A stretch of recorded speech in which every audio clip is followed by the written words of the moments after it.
Reset button.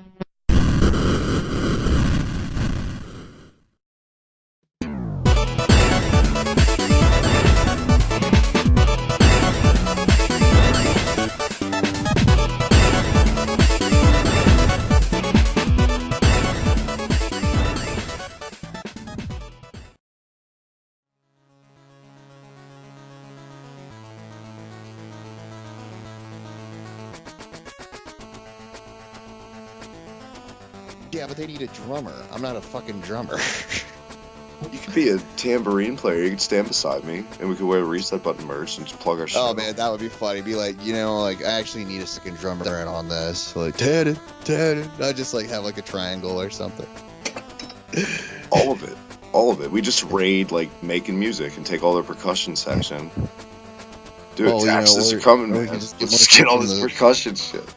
Take it on the road. Just get it all from the shop, It'll be like we'll just go on stage as a two-man thing. Kind of like Tim and Eric will utter a word. We'll put up pictures, like hold up games, and you just hit random things the whole time. Yeah. Well, you do the drums, and I do the rain sticks, the chimes, the cowbells, and the tambourine every now and again. Like we could pull that off. Like just like sorry. From the grave, once a drummer, you're gonna have to get the full package here. Josh would not be up for that. Just be like, oh no. We'll be fine. We'll just two-man it. It's okay. So it's okay. It's okay, Josh. We'll just play your music in the background, Josh. Don't worry about the copyrights. You know what would be hilarious too is if even one we showed up in one of their sweaters, but it's like a two-person sweater, and we each have an arm, like stuck on you or something. Yeah. Does Karen know how to knit? No. Where would the third arm go? I don't want to think about where the third arm would go. It's the reset button. Is it the reset button? Episode 34. I think it's 34. I don't know. Remember, because we kind of fucked up last time. Because I said it was 29, and it definitely was. We're more than that. Yeah, it was 33. Okay. But I guess that I just episode. I've been doing sound test recording this whole time, but I don't know if I want to waste this. Okay. Yeah. We'll just kick it in here. Episode 33. This is 34, though. That's what we're saying. This is 34. Yeah, like Charles Barkley. Yeah, Charles Barkley. Shut Up and Jam, episode 34. Shut Up and Jam. That's the first game I ever heard vulgar language in, legit, for Sega when I was a kid. Because if you lose the ball or it gets stolen, Charles Barkley's sound bites come in and say, "Go get the damn ball." And it blew my mind. I was like, what? If for one, Charles Barkley cussed at you in 94. You didn't see a lot of athletes at the time coming out like that. I don't know. That game's fun, kind of. It's not horrible. I'm doing my best to fix our intro, Tannen, because we kind of threw it in, but we are here. What's going on, man? Welcome back. The little red button's been hit this whole time. The reset button, 34. Don't adjust your dials. This is 34. Right here at Hibiki TMD. Man, where can everyone check you out? How was your week? Week was good. Some things. As I said, I have a GameStop debacle to talk about from yesterday. That was my little adventure of yesterday. But week was good. You can check me out at Tannen's Bum at twitter.com. And Travis, you can do the rest of the stuff because you know the spiel. You know the spiel. I don't. I just know where you can check me out. There you have it. Which is also right here on the reset button. And you can also check out Slam Pigs podcast. Of course, you can catch me on first thing in the morning on YouTube at Kayfabe Today podcast. Never drew a dime right here. Slam Pigs Union Smack. Yeah, Hibiki Quickie, all the above. On Twitter at the Hibiki TMD. We are back, though, the reset button. This week, doing a little different than our usual format. A little laid-back, casual episode this week. But, if anything, I love that we're doing it in our old-school-ass schedules. We used to do it on a Friday night. It's all post-edit city. Digging it. Yeah. Yeah, I like going back to the roots. With better high-quality sound. We came back with high quality sound here. We both have better mics. I was listening to the early episodes, like when we did it on the phone and shit. That was different. Sounded like it was just like, you were like, okay, Cola, you on the reset button, and I would talk. I like to pretend like we're on two payphones, different states, doing it. Oh man, that would be awesome. That's like the original way to podcast right there. I know it is hectic work season for both of us in real life, but we always try to find a way to fit in games. And by the way, yes, Team Laser Mouse, of course, you can catch us there. I'm a dumbass. But, Dan, did you fit in any games in the past week or so since we done our last episode? Oh, hell yeah. Hell yeah. Did I talk about Hello Neighbor in the last episode? Did I get Hello Neighbor? You did not. Hello Neighbor finally came. Karen had ordered that for me for Christmas. What an interesting fucking game. Have you ever heard of it? I have. I've never played it. Okay. Well, you know what the basis is, though, right? You're this kid. There's an intro movie. You're like just a kid playing outside, chasing a ball down the road, and your neighbor who lives across the street like goes into his house, and you hear all this screaming. And then the animation kind of looks like Toy Story. But the whole goal is for you to break into your neighbor's house and get in, and that's the first level.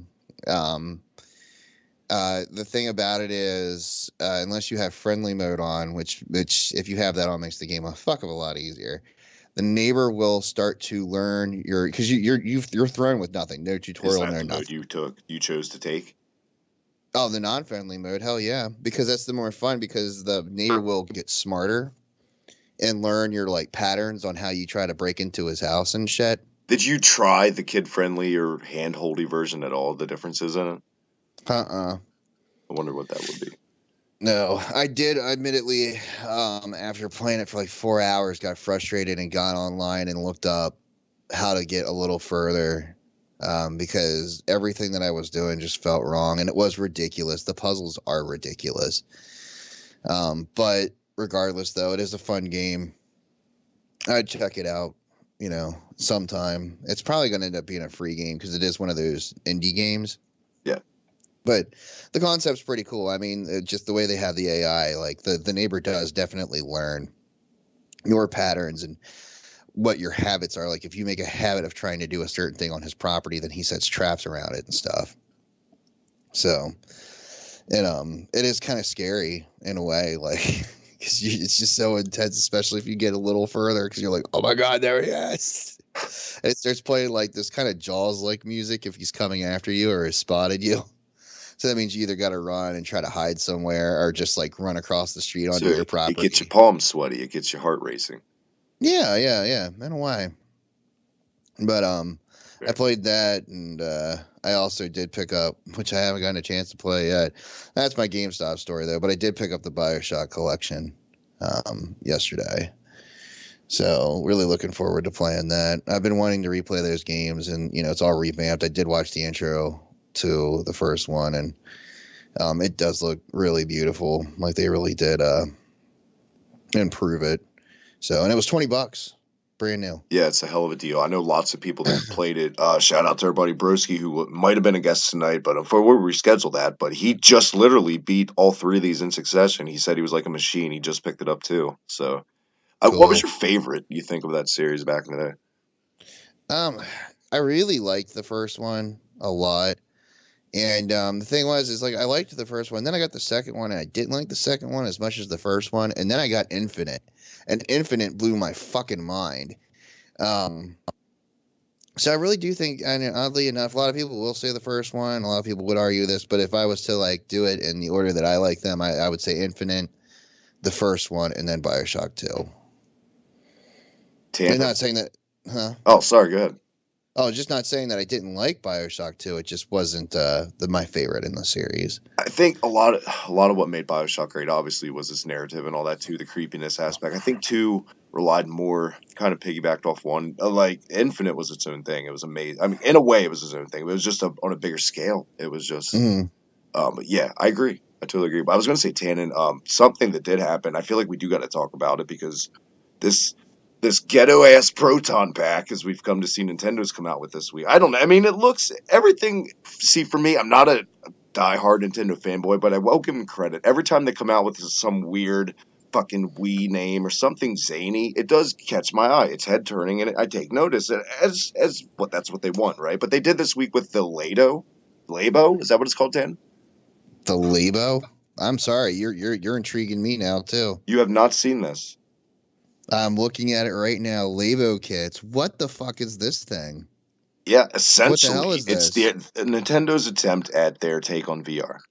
Because they can't just try to do VR, they got to be Nintendo, and you know what I mean. But there's a lot of mystique to it in a way. It's bulky and weird look. I mean, you can set it up how you want, I guess. I didn't read a lot of details on it. I know you're reading it right now. I don't even have to see it because.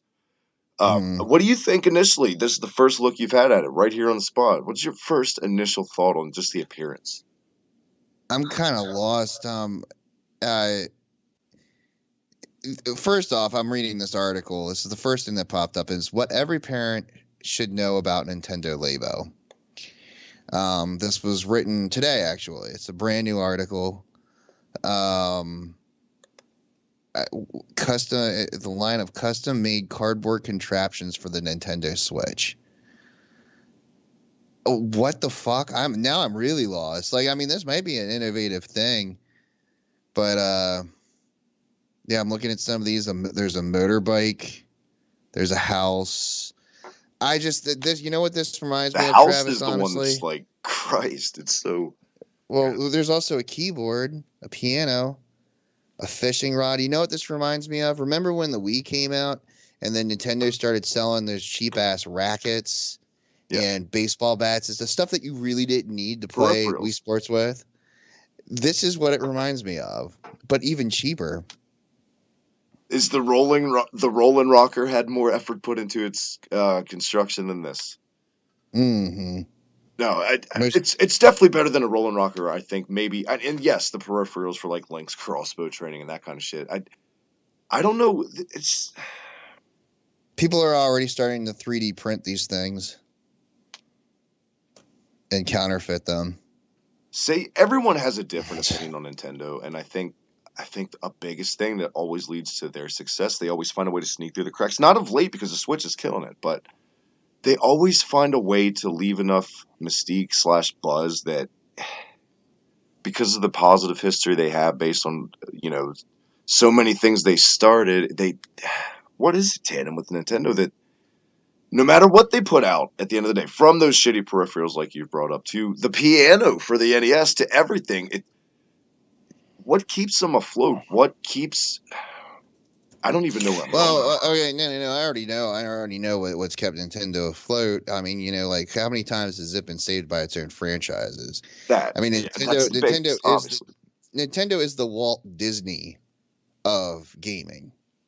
Like it's got this fresh faced mascot, and they own it. They own that shit. They are very, very sacred about who they share it with, especially these days. I mean, they don't want to go back and have another Bob Hoskins Mario movie. They've always been like that. I mean, now like that's remember last year with the deal with Universal and Nintendo, like that's a big deal.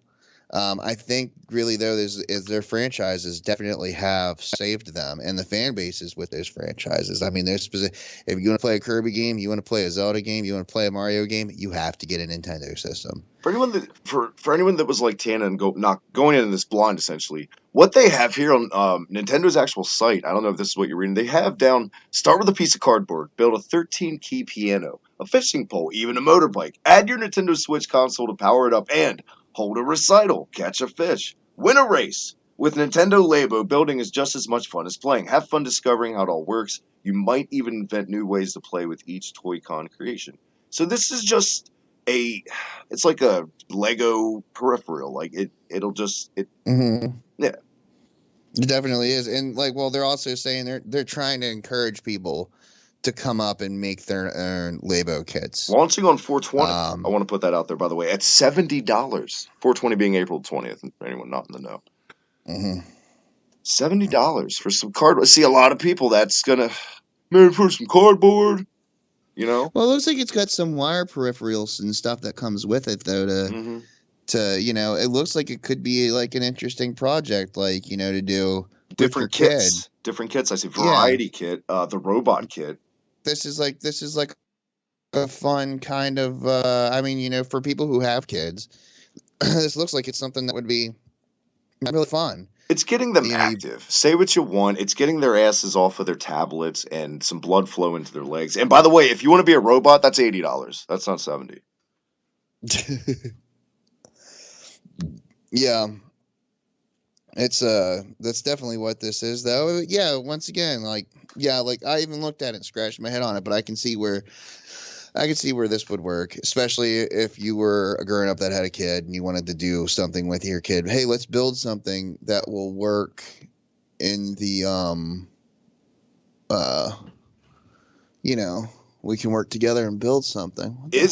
And I'm looking at pictures of this thing, Tannen, right? As you are, and it's so much more than cardboard, like you said. These are like legit little kits you can set up here. But is marking it, especially as your first line on your official online, start with a piece of cardboard to that casual, like dumbfounded audience I kind of mimicked a little bit ago? Is that the right way to go marketability? Because if is Granny gonna fucking justify paying $80 for cardboard if that's all she knows it as, really?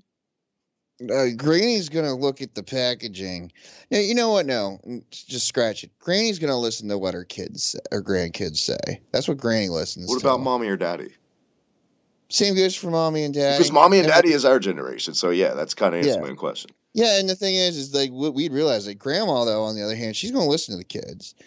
I mean, trust me, I have to help grandmas and grandpas all day with their buying games for their kids or their grandkids. Poor man. Yeah. Guide through the history of video games every day. You're like a human documentary. It's like you have to start at Atari with an older couple. And then see, they already know what Atari is. We had an Ataris in our house. But that's the last time. Well, that's why you start with that, because that's the other thing they're familiar with. You're like, well, you know how Pong was like this. You always segue back to Atari with that. Oh no, the thing is a lot with a lot of the elderly people. Their last gaming experience really was the Wii with Wii Sports. So many fucking old people that I have known and met have had a Wii with Wii Sports. Older, and that was their shit. This elderly generation currently now, I see it all the time in my job too, because that's a lot of our clientele. They love tablets. They really do. A lot of them, believe it or not. Oh, yeah. Tablets old people love the tablet. They do. They can see their weather anytime they want. They can see their weather. Look at pictures of their family. They can read. Scores. And solitaire. Scores for the pappies that love their baseball, Tannen. Because everyone knows a pappy that loves baseball. Every day they watch a whole game and then they fall asleep. Where are we at now, Tannen? Let's. As far as what I've been playing this baseball fans, funny enough. Man, baseball games, the old school ones, the more arcade feel ones, are great. And speaking of arcade, we wanted to talk about this and we figured, why not? I think everyone has good arcade feel-good stories. We're going to get to that in a little bit. Real quick, what I've been playing. I've just been diving in the entire library of the Nintendo 64 a week. I just kind of had the itch. Shout out to GameSack on YouTube, Tan. I don't know if you ever watched that channel. They're awesome. They did like a N64 countdown. I was like, oh man, I want to play some games now. A lot of hidden gems I never really discovered until now this week. A game called Rocket. You ever play that game? The game sounds familiar, actually. It's a unique little. I've played a lot of weird games. I have a lot of weird games for N64 in my collection that I've never really played. They work. That's all I know. Yeah. The two biggest, though, this week I probably dove into were racing games. Cruising the World, I really enjoyed it because I played USA back in the day in 64, but not the other one, and it was not bad. San Francisco Rush 2, though, is still my all-time favorite racing game besides Mario Kart 64, the obvious on 64 that you can play. It's still pretty good, in my opinion. Cruising World was good. I liked Cruising World. I liked Cruising USA. A lot of people bitch about it, but when I was a kid, I liked the arcade, and when I got it for N64, I liked the fact that it was, it was an arcade experience. At home. That was great. Games like Hydro Thunder that came, so many. Star Wars Racer. N64 was great with those racer ports on the arcade, and I think a lot of, The biggest thing about Cruising the World for me, when I fired it up, the first thing that happens basically, besides like the developer intro or whatever, is the soundtrack, the music. And if you're familiar with Marvel vs. Capcom 2, or it's I'm gonna take it on a ride, that this is like that, like Yeah. the spice jazz theme song kicks in. The music in this game makes you want to like do a montage training for something. Oh boy. But yeah, I think the under 64, the N64 is underrated in a lot of ways for certain genres, and I think it gets way too much flack. You got to give it a pass for the time it came out. I feel like. Oh yeah, man. I mean, dude, look at other games too, like Killer Instinct Gold. That was actually a pretty good fighting game for its time. I mean, now we can go back and make fun of it, but at the time, it was like, holy shit, man! Like this is like, as I said again, that was like that was a straight up arcade port.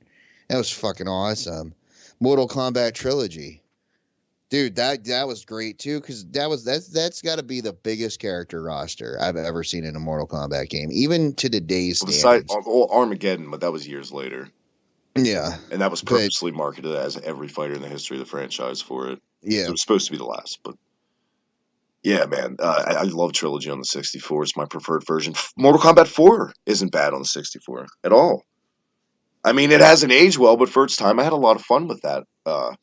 Definitely, obviously, the biggest one for me, Tan, and the wrestling games on 64, but still, hands down, top 3 games, some of them, and for wrestling games of all time, still, they're so good. The THQ games. I could talk about the 64 all day. And another thing, like I said, I could talk about all day is arcades. And we're gonna, guys, in a couple weeks here to look for on the channel special video, kind of like our Breath of the Wild last year, Tan, and our midnight release. Haven't done one of these in a while. Meet up on the spot location, going to our local Timeline Arcade in Hanover, PA, Tannen. I'm looking forward to it. It's really the biggest arcade that you can find around here. And people do come from miles around just to come to this place. It's great. I don't want to reveal too much, but it is. I mean, they got like a Back to the Future theme going on inside and out. And, can't wait. I have more pinball machines and cabinets than I've ever seen. It's comparable, like almost comparable to Flippers down in North Carolina, which is also an awesome arcade / convenience store gas station.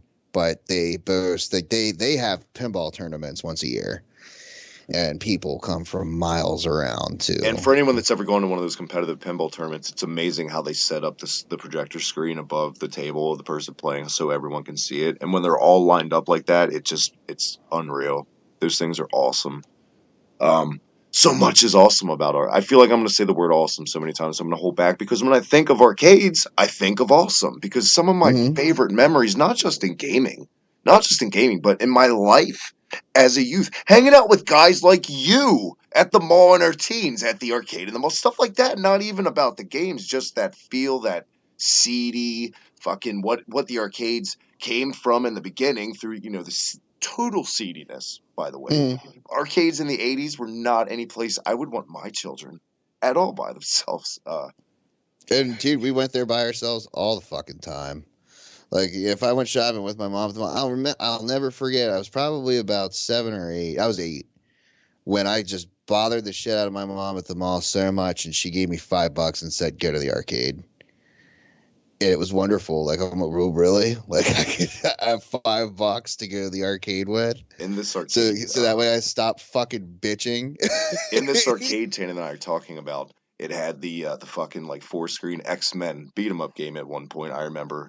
Oh, yeah. Because it originally it was by an old movie theater that got torn down or remodeled. And then they had another arcade years later, but it was never the same, I feel like, as the one we had at first. They moved it. Yeah, it was. Well, you're right. It was by the theater. It was where Suncoast ended up being. I remember when it was in there. But yeah, then they shoved it in by that one entrance. And it was like, it wasn't the same. You're right. It just wasn't. I feel like for anyone that wasn't there besides like us and our real life friends, they're not really going to care. But some of the games that came through there, like I said, like X-Men Arcade, and like, what was it? Not even 5 minutes away at Sam's Club / Walmart, right by the mall. I remember the Simpsons beat 'em up arcade game being in that. Do you remember it being there? That was in Walmart. That was at Walmart. Yeah, but it was Walmart first. Oh, right? Fuck yeah. Yeah, I remember it being in there. We were And I so remember spoiled also, in like, our little fucking suburban area with all the, and we'll come clean. We were little spoiled fucking white kids with our arcade games, but we had this kick-ass setup. Then you had the bowling alley literally 10 minutes up the road with that Neo Geo multi-game cabinet. I remember that thing was fucking awesome. Michael Jackson's They also, Moonwalker was in that arcade at one point. If you Willow was also in there at one point, as well as fucking, oh, come on. Oh, Jesus. I hated this one. Dragon's Lair. Dragon's Lair was in there at one point too. And not just Dragon's Lair. It was Dragon's Lair 2 that was in there. Believe it or not. At the bowling alley. It was expensive as fuck to play. It was like $1 a play.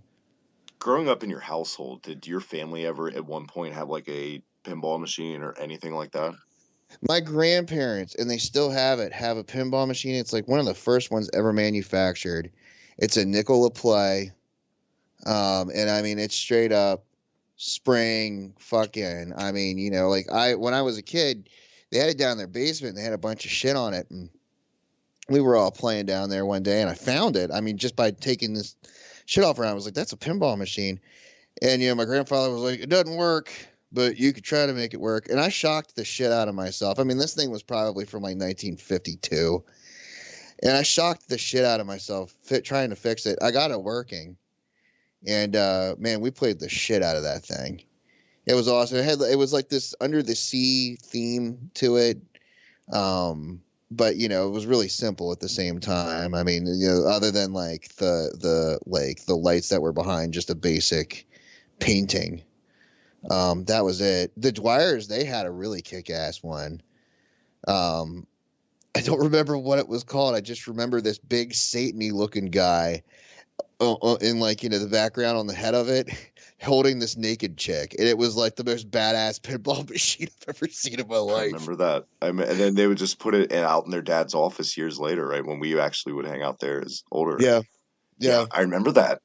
And I was about to hang up the call because I was so creeped out for a second when you said you didn't know your grandparents had a pinball machine in their basement.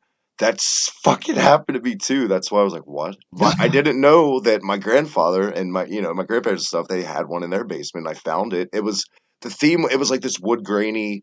It was kind of cheap. I'm not gonna lie, but it was like the theme was like this generic Superman. I don't remember the name, but I just remember this vivid image of him on the machine. But the colors were inverted, so like right, his outfit would be red and his cape blue.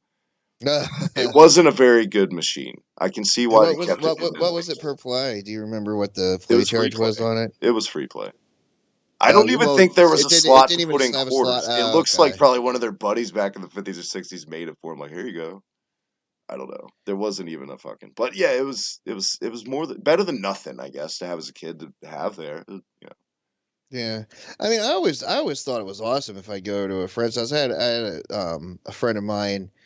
Her aunt had a basketball arcade game in her basement, and it blew my fucking mind. Wow. Like I was just like, what the fuck? She was like, she got it from some arcade closeout or whatever. It was in great shape, but it was a full blown basketball arcade game. Like, I mean, you throw the baskets, throw the balls in the basket, like it would just be funny because even if you did good, the ticket dispenser would still make noises. You know. I'm gonna name drop somebody that Tanner and I know, and I'm sure I'll get a hold of him in a little while. I'm sure he won't mind and tell him we did it. Do you know Corey Meals? I don't. I thought you might know. He was a mutual friend. Anyway, shout out to him. He's a good dude. Anyway, growing up, I remember, I don't want to say any more real names. Anyway, this guy, he had a Street Fighter 2 cabinet in his parents' basement and that Ghostbusters arcade game where it was like kind of like Mercs, where the stick, you could rotate it in direction. Oh, yeah. He had both of those, and I hated him Christ. so much. And let me guess, though, to him it was old. Like, they're there. Why do I just always want to play my arcade games?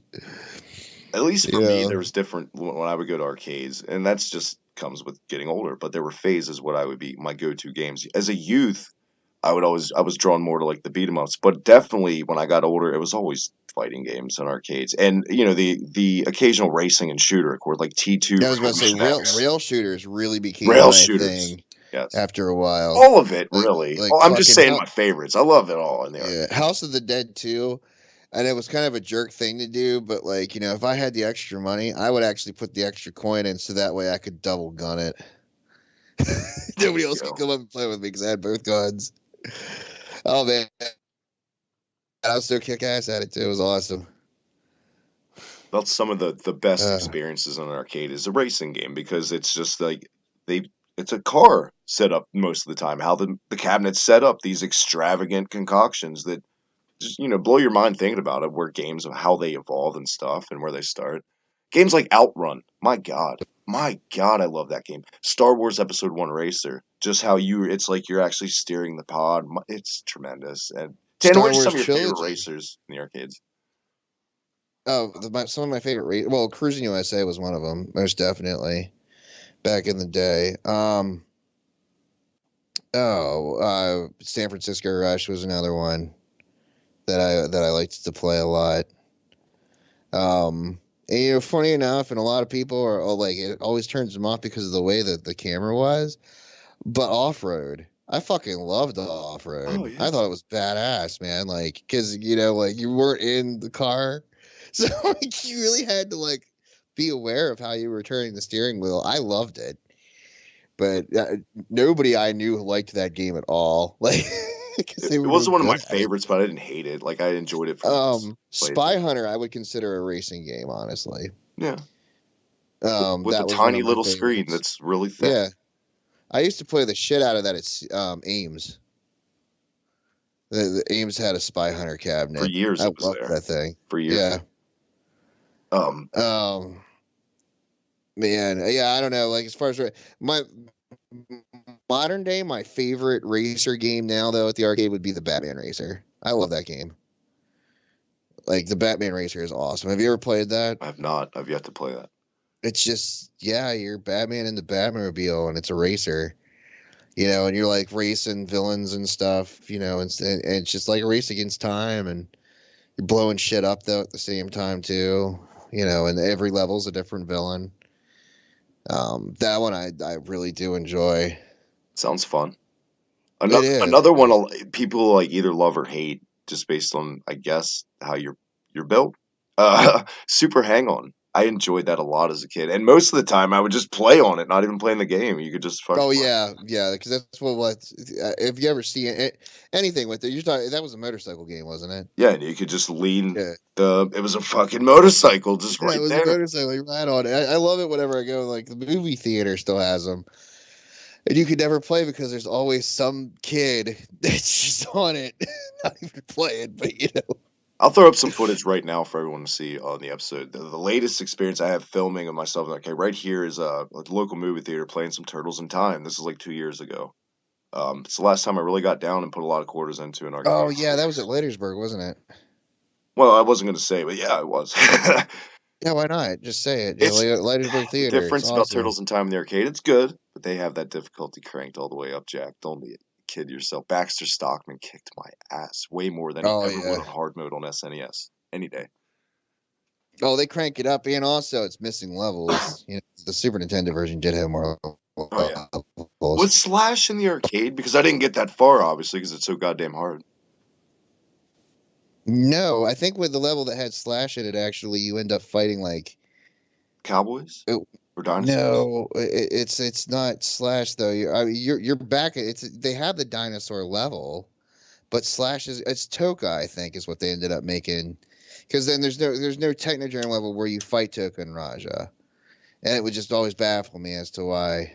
But no, I don't think Slash was in there. Plus, the Toka and Raza sprites always look so much different from any other sprites in the game. Like, they threw them in last second, which they totally did. But yeah, great. Beat 'em ups are fun in the arcades for a while. The thing is, and I'm older now, especially tapping that button so much like that in a beat 'em up. It's good for fighting games because you have round breaks at least. But Christ. A lot of people prefer, obviously, joystick. Honestly, the snarky remarks about, like, you're not a real fighting game player unless you use a joystick. People are like that. It's whatever. If you enjoy it and you're good at it, it doesn't matter. I mean, you can always just play people that only play on a D-pad or play with people that only play on joysticks. I mean, it's okay. It's all the preference of what you feel you're comfortable with. See where it's come now. To think back when we were kids, you could have these own and like not just a cabinet in your house, but totally customized now in a way that you would have never seen back in the day with not just one game in it, tons emulation machines essentially. But the yeah. prices, Tannen, are what kills it for me at least, especially with the custom ones. Because if I'm getting a cabinet, I'm getting a legit cabinet, not one of these. You could always build your own. You could could? always do that. If you know somebody with a table saw, like. You can always do that, but it's that would be the cheaper route. But some of these custom ones are these builds are really nice, Yeah, but they're like mouth droolingly nice, and then you're just like, ugh. With lights inside and all this glow in the dark bullshit. They're extravagant to say the least. Yeah. Favorite fighting games though, Tannen, is where I was getting at in the arcades. Favorite fighting games. Oh man. Do you prefer 2D fighters in the arcades as opposed to 3D fighters, or the other way around? Like, would you rather play a Soul Calibur, or would you rather play like a Street Fighter or something? I'd rather play like a Street Fighter in an arcade. I prefer, I like Soul Calibur on the home console. Don't get me wrong, but I mean Tekken or like a King of Fighters in the arcade. Something. Tekken, okay. Tekken was one of my favorite arcade games, though. Arcade fighters. I could somehow like I was really good at Tekken, and I don't know how. And I always liked. I was one of those kids that people hated to play Tekken with at the arcade. Like, put your money down, get in line. People. You're that prick that never left the cabinet, weren't you? Tekken. A couple of times, yeah, until I just got sick of it. But even then, I wouldn't let the kid win. I'd just walk away while they had to go through their continue. So who knows? They might have filled their shit in my high score. I should have let them beat me. But yeah, I was like that with Tekken. Some other fighters are like, I loved Killer Instinct in the arcade. I thought it was awesome. Fucking loved that game. Oh yeah. Street Fighter, of course. Mortal Kombat. Yeah, that gives Mortal Kombat 2. More than one. I remember the first time I didn't even see it at the time because my family got me a subscription to GamePro growing up. You had Nintendo Power like we talked about in previous, and I had GamePro. I never even saw it. It caught my radar until the first time I saw Mortal Kombat 3 was the cabinet in front of me in real life. I was like, what? That was probably one of the most excited times as a kid with gaming in my life. Where was that? Was that at Playland? That was no. That was at the one by the mall we were talking about earlier. Oh. That was the first time I ever saw it in there. The first time I saw a Mortal Kombat 2 cabinet, the Mortal Kombat 2 cabinet was at Playland. First time I saw a Mortal Kombat 2 cabinet was at the bowling alley I was talking about earlier, Turner's. Dude, that's another place. Remember Playland? That place was fucking awesome too. Yeah, it was just a local take, guys, on like a Chuck E. Cheese, but so much more and way better. They had like laser tag, all kinds of stuff. And in the early days of Playland, it's not there anymore because it went out of business. But in the early days of it, it was legit with the games they would bring in and swap out. But then in later years, it got kind of lame, Tannen. Yeah, because they stopped spending money on it. Like I remember, you used to be able to. You could like pay a monthly fee, and then you'd show up and they give you a wristband. I knew some kids that did that. And you got to do a bunch of shit, like, and didn't have to pay because you paid a monthly fee. I thought that was cool when I was a kid, but, You know what they had in there? They had the Play Choice 10 in there. Yeah, they did. They also had the original, just the Mario Brothers cabinet, the original one. They good stuff. The one where you're fighting each other. No, I'm telling you, it was just like Mario 1 on NES, but it was just the arcade version. Oh. Man, I remember this is funny. I went to I can't remember where that Chuck E. Cheese was when we were kids. Remember the Chuck E. Cheese? It was far away. Yeah, that's why we never really went to it, because it was far away. Yeah, I went there a couple of times as a kid, but I remember that was the first time I played the Mario Versus game. It was before Mario 3 had come out, and like I just remember it being like, "Whoa, it's Mario and Luigi," and then it's just like, "Holy crap!" Like we're fighting each other, like. Just really enjoying it. Like that was a cool arcade. The Cozy Wozy had the original Super Mario Brothers on arcade there for a while. And if you remember that restaurant. No, I don't. Gerald Ford ate there all the time, Travis. They're closed down now, but that was their claim to fame, was that the president used to eat there all the time, so it was right by Camp David. And then he got food poisoning and then they shut down. No, it's just Because they kind of revived themselves because the first George Bush ate there a good bit, but then after that, presidents just stopped eating there. I think they had a picture of Clinton eating there from one time, and then George W. Bush never went there. Obama never went there, and then they shut down. I can picture like politicians just. I can picture politicians just playing like tabletop arcade games in a bar.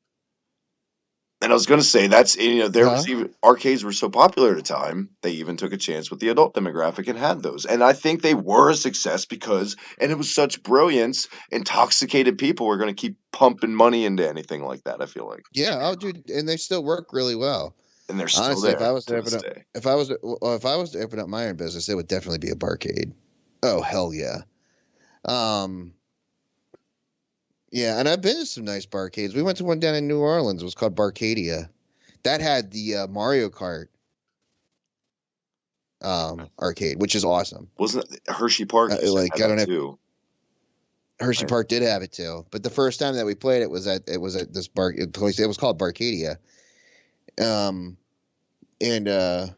I mean, it was a great concept because what did we keep doing? We kept on getting drinks and getting more drunk and playing this Mario Kart game. Just because it was so intense. I mean, you're actually like steering and, like. Yeah. Oh, man. Is there any kind of arcade game in general you've ever played or just genre that you hate? Like you'll always pass it by if you're in an arcade or you just love it all?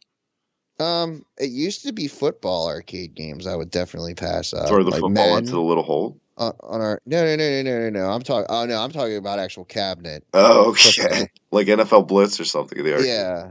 Right. And then I played finally played one time and was like, actually I'm having fun with this.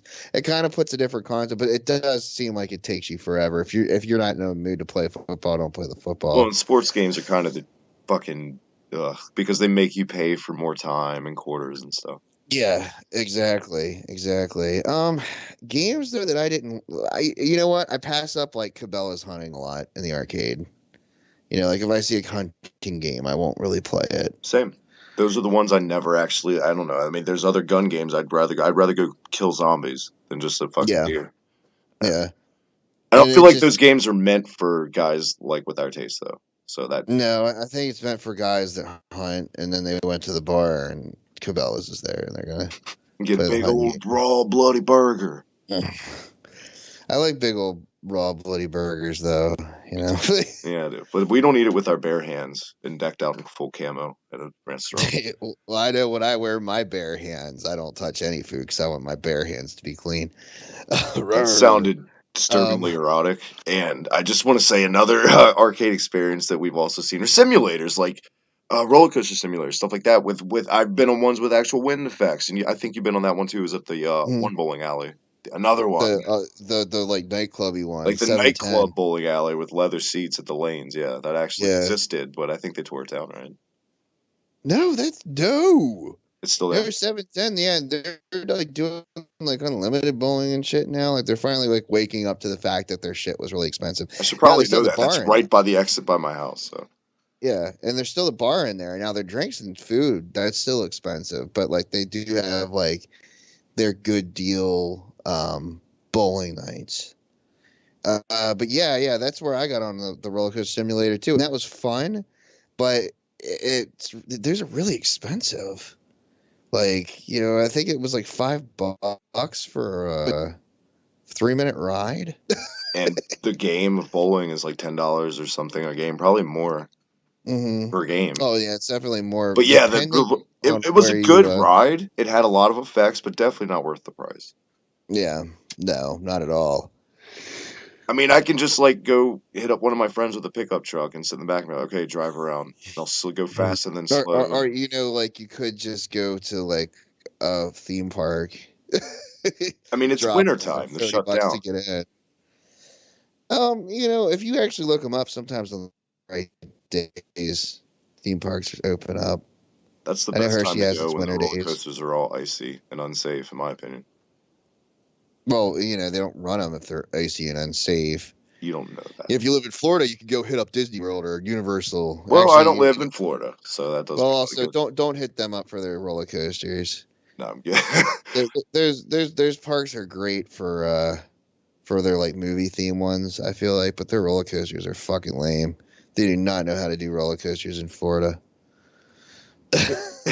Tannen, any growing up, anything about arcades you want to mention before we train along?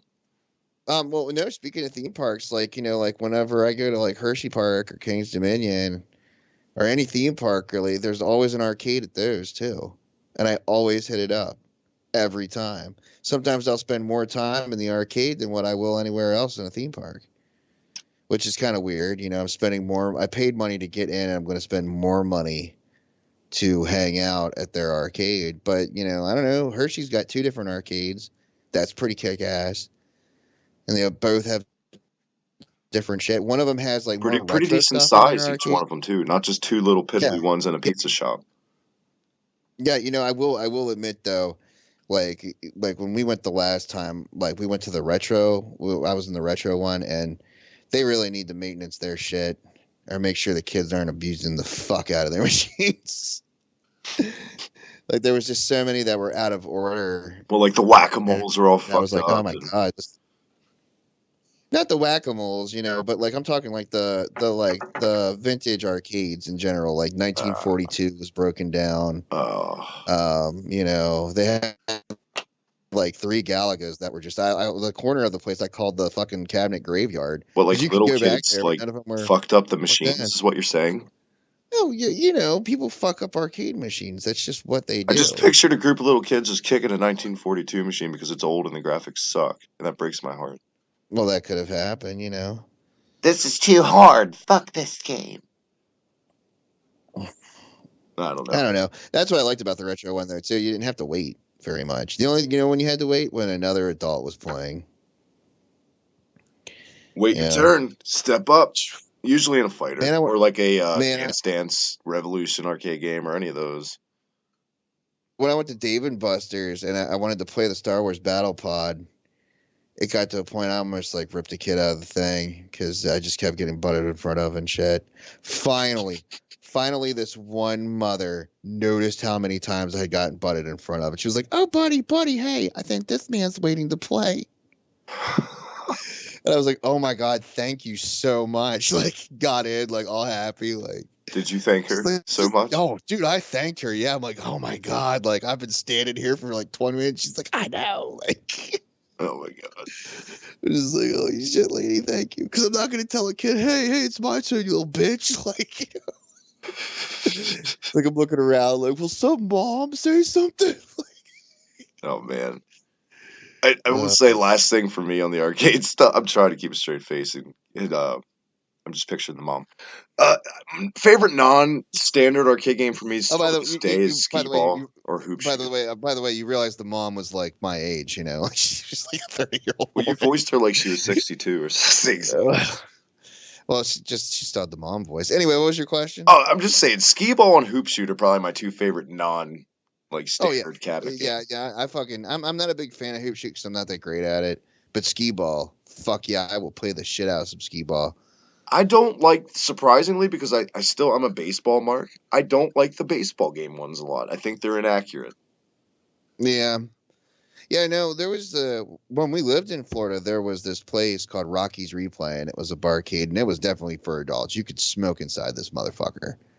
Yeah. And they had a thing. I mean, I can't remember what the high score was. It was pretty amazing. Their skee ball machine, and if you beat it, you got like 3 free pitchers of beer. So for no reason, and t-shirts. So for no reason, Karen and I were damn determined to beat this high score, and we were so fucking close. And then they ended up shutting down. They were walking distance from our apartment. So close. Yeah. Yes. Yeah. Dude, that was awesome. I loved hanging out there. Like, you as I say, you could smoke cigarettes inside of it, drink beer, and fucking play games. It was not for kids. There was no kids. That sounds like heaven. Honestly. Game of the week, Tannen, it's time. This time, I'm going to try to start doing this every week. I'm actually able now to stream the shitty game Tannen gives me each week, and I did that. And thank you guys for coming by the live stream and bearing with my audio difficulties, but this is my favorite part of the show each week. It's time, Tannen. Let's roll up our sleeves and get dirty. For the record, it does make me want to start streaming my shitty game, but I don't know how to get about it, so maybe we'll figure that out one day. But anyway, though, what, you want me to start? Up to you. Okay, yeah, I'll start because I didn't get as far as what you did. At least I gave you a playable fucking game. You gave me Rocco's Modern Life for the SNES, and I had rented that as a kid, and I definitely got further in it. This time I couldn't get past the first. Okay, so the game opens up, and the first level opens up, I should say, and you're Rocco, and you have Spunky, and you can pick him up and put him down. By the way, looking back at knowing what we know now as adults, not the best name for a kid's show dog, probably. No, well, the Choky Chicken, Spunky. Yeah. Come on, that had a bunch of adult jokes in it. It's the Nintendo, or not? Oh God, Nickelodeon. Jesus Christ, go ahead. Anyway,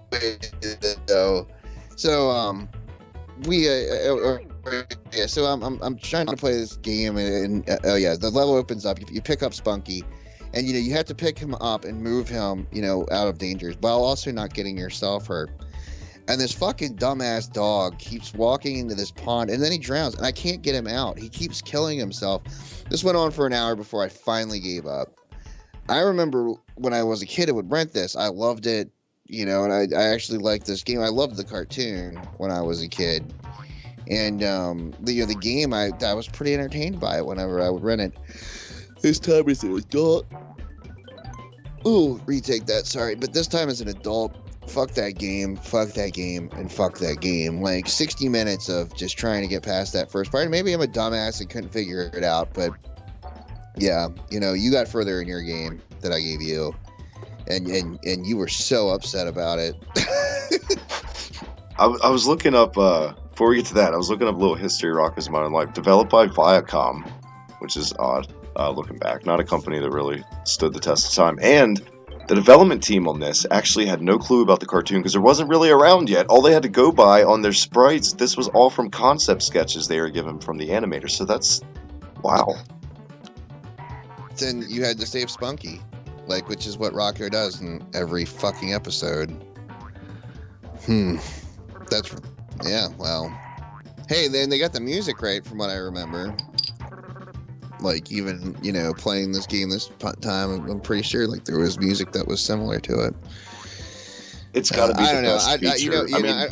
I'd rather fucking play any Ren and Stimpy game over that piece of shit, though. Me too. Any day. Even Fire Dogs.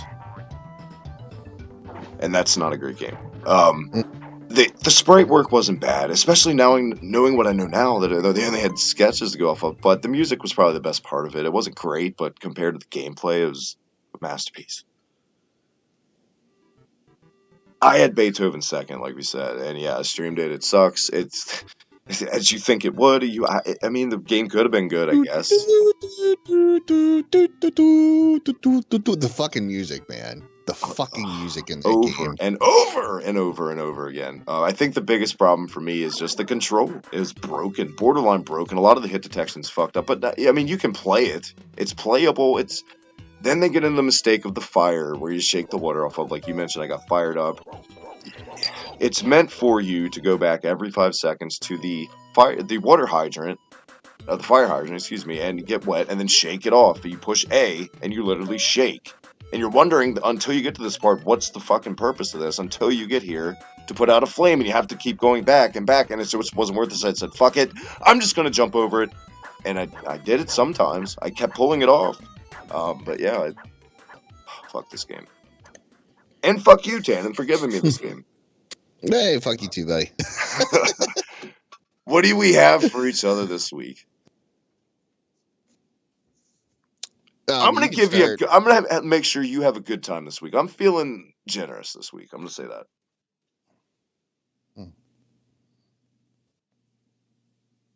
Okay. Get your generosity. Oh, I don't know if I should go. Since you mentioned it's Super Off-Road for SNES, play that version. Oh, cool. Okay. Give me 1 second here. I'm just looking at here. Okay, your game this week, and this is a game that I used to own, and I liked it. I want to know what your opinion of it is. It's called Air Fortress. It's for the NES. Kind of like a weird side-scrolling space shooter hybrid / like kind of has a Metroid feel to it too. I know this game, and I'm glad you gave me this game. I played a little bit. Cool. I used to have it. And yeah, I don't know. I think you'll enjoy it. Again, I really enjoyed it when I was a kid. So there you go. Look for that on the channel this week, guys. Live stream. Air Fortress. Tannen, we did it. Episode 34. We did. We took a trip. We essentially did a little history lesson on arcades. Man, it was a good time. Always a good time with you. Thank you, man, for doing the show once again this week. Any problem? And definitely it's a good primer for where we're about to boldly go. Amen. Before we go, where can everyone else go to check you out once again, Tannen? You can check me out at Tannen's Bum at Twitter. And you, of course, you can always check me out here on the reset button with my buddy Travis here, Hibiki TMD. Or at Hibiki TMD at Twitter. At the Hibiki TMD. The Hibiki TMD.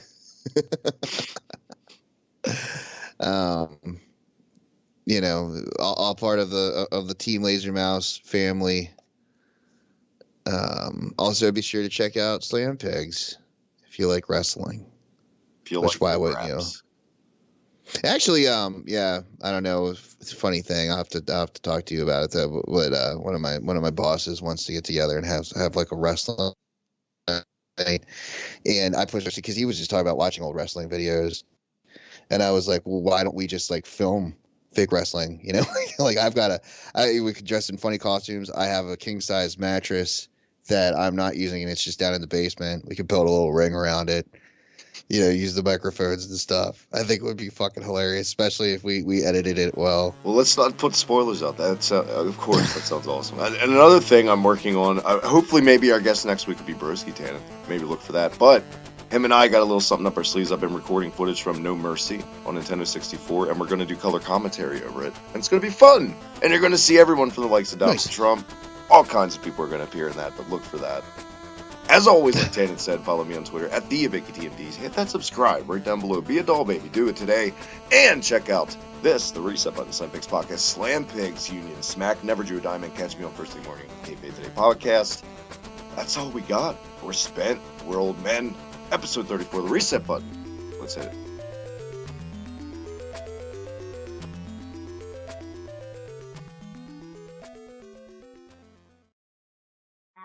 Reset button.